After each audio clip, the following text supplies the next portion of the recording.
स्वागत है ब्रेक के बाद। अब एक और खास चित्र पर नजर डालिए।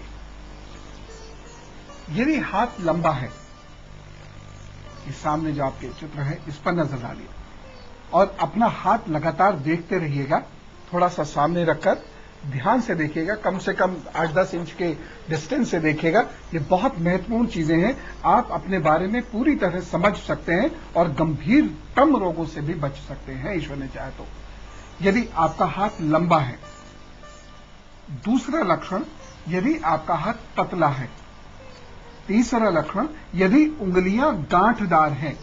ये जो होता है, ये गांठें बाहर को दिखती हैं। तो लंबा है, हाथ पतला है, यानी ये ज्यादा मोटा नहीं है, गुलगुले गुलगुले से यहां नहीं होते हैं।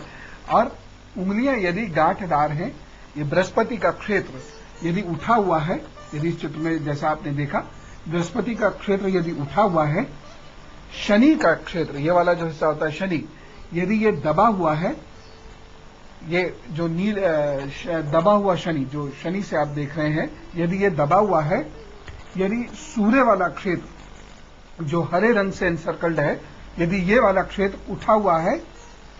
तीसरी चीज जो ऑरेंज कलर में बुध वाला क्षेत्र, यदि ये भी दबा हुआ नहीं है, ठीक ठीक है। फिर येलो में आप देखिएगा चंद्र का क्षेत्र, यदि ये दबा हुआ है, हाथ में स्वास्थ्य रेखा है,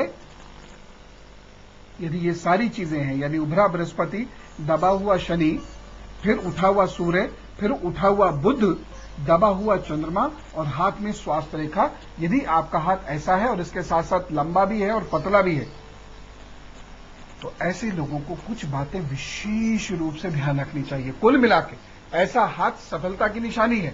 जम के धन होगा, वाहन होगा, सब कुछ होगा, लेकिन कुछ खास रोग ना पकड़े, इसका आप ध्यान रखिएगा। बहुत आसानी से ध्यान रख सकते हैं। कैसे?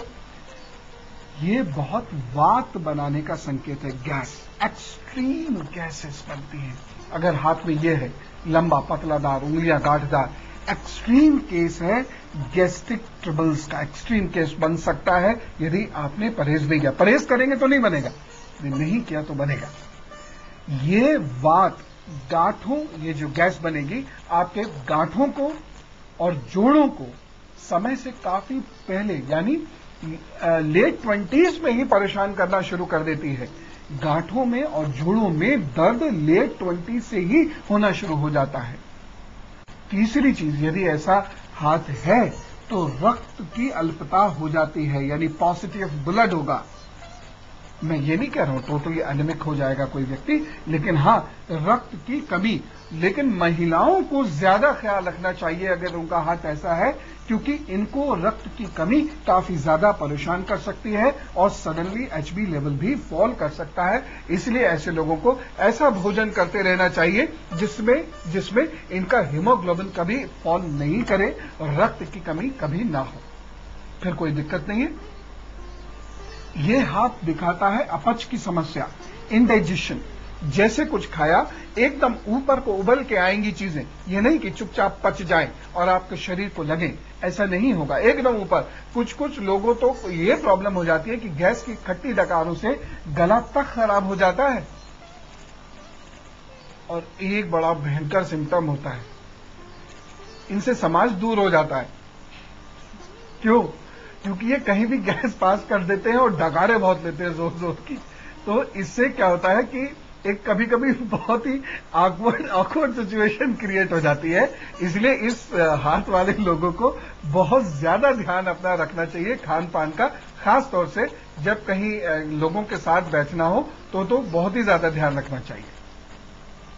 हाँ, एक चीज और देखिए, यदि हाथ ऐसा ही है, यानी गांठदार उंगलियां हैं, लंबा हाथ है, ये बृहस्पति इत्यादि ऐसा है, इसके साथ साथ यदि उंगलियां कोनिकल हो गई हैं, यानी आगे से नुकीली थोड़ी सी हो जाए, हाथ में स्वास्थ्य रेखा भी ऐसी हो, चंद्र पर्वत भी दबा हुआ हो, बृहस्पति उभरा हुआ हो, शनि इत्यादि बाकी सारी चीजें हो, और साथ साथ उंगलियां यदि कोनिकल हो जाए, तो ये पित्त प्रकृति की तरफ इशारा करता है और ऐसे लोगों को जबरदस्त एसिडिटी हो सकती है, अपच हो सकती है, भोजन में अरुचि हो जाती है।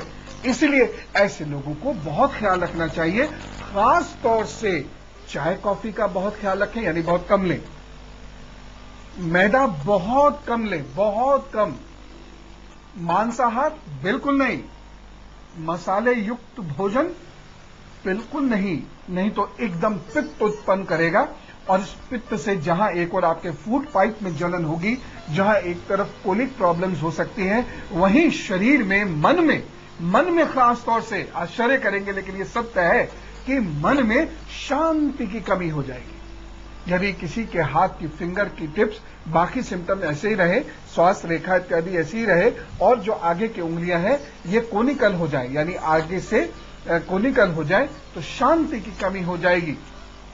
उसके साथ साथ क्रिएटिविटी की कमी हो जाती है, बहुत ज्यादा क्रिएटिव नहीं रह पाते ऐसे लोग, और इस वजह से क्या होगा कि एक वक्त आप ऐसा महसूस करेंगे कि हमारी बुद्धि क्षीण हो रही है, कि हमारी स्मरण शक्ति क्षीण हो रही है, जबकि ऐसा नहीं है। ये जो पेट होता है ना, ये बुद्धि बढ़ा भी सकता है, बुद्धि घटा भी सकता है। तो इस तरीके का पर्वत हो, श्वास रेखाएं हो और उंगली आगे से कोनिकल हो जाए। कोनिकल समझते हैं, नुकीली नुकीली, थोड़ी सी आगे क्यों नुकीली, जैसे चपटी, ऐसे चपटी ना होकर ऐसे नुकीली हो जाए, तब ये स्थिति हो सकती है। एक चित्र और देखिए, जब बृहस्पति की उंगली, ये वाली जो होती है बृहस्पति की उंगली, ये शनि की ओर ढलक जाए, ये शनि की उंगली होती है मध्यमा, ये शनि की उंगली कहते हैं। तो बृहस्पति की उंगली जब शनि की ओर ढलक जाए, यानी जो सफेद रंग से एक एरो बन रहा है, जब बृहस्पति की उंगली शनि की उंगली की ओर ढलक जाए, बृहस्पति का क्षेत्र जो थोड़े से मरून कलर से है, रस्ट कलर से बना हुआ है, एनसर्कल्ड है, जब बृहस्पति का क्षेत्र उठा हुआ हो और बुध की उंगली छोटी हो जाए और छोटी होकर बाहर की तरफ चली जाए, जैसे सूर्य की उंगली के जो ऊपर वाला पोर होता है, ये वाला सूर्य की उंगली का पोर जो होता है, इसके नीचे हो यदि बुध की उंगली और बाहर की ओर ऐसे निकल जाए, ये सिम्टम्स नोट करते रहिए, ऐसे निकल जाए। उसके बाद जो चंद्रमा का क्षेत्र होता है, ये वाला हिस्सा, ये उठा हुआ हो, बाहर की ओर निकला हुआ, यहां से भी बाहर निकला हुआ हो और ये भी उठा हुआ हो। पता है ये क्या दिखाती है? आप देखिए अपना हाथ, और इसमें यदि सारे सिम्टम्स मिल रहे हैं तो ठीक है, अगर 2-3 भी यदि सिम्टम्स मिल रहे हैं तो इसका मतलब है कि कफ बढ़ने की टेंडेंसी है, और ऐसे लोगों को हमेशा ऐसा भोजन करना चाहिए जिससे कफ कुपित ना हो, अन्यथा गला, सिर, सांस प्रभावित हो जाएगी, नजला, जुकाम, खांसी, सांस पर भारीपन की परेशानियां हो जाएंगी। सिंपल भोजन करिए, ऐसा भोजन जो ठंडा ना हो, खास तौर से सूर्यास्त के बाद। और अब देखिए, धीरे धीरे फ्रिज की प्रॉब्लम्स भी उभर के सामने आने लगी हैं। एक दही जो जमा हुआ है और तुरंत जमने के तुरंत बाद जिसका आप सेवन कर लेते हैं, यह स्वास्थ्य में स्फूर्ति देता है, स्वास्थ्य को उन्नत करता है। वहीं जमने के बाद जब ये दही कई घंटों तक फ्रिज में रखा जाता है तो इसकी प्रकृति बदल जाती है और ये बहुत जबरदस्त कफ पैदा करके नुकसान कर सकता है, सांस की प्रॉब्लम कर सकता है। तो ये सारी चीजें कितनी आसान है कि मुझे क्या खाना है, मुझे क्या नहीं खाना है और मैं कैसे स्वस्थ रहूंगा। कुछ और बहुत खास बातें, लेकिन एक छोटे से ब्रेक के बाद।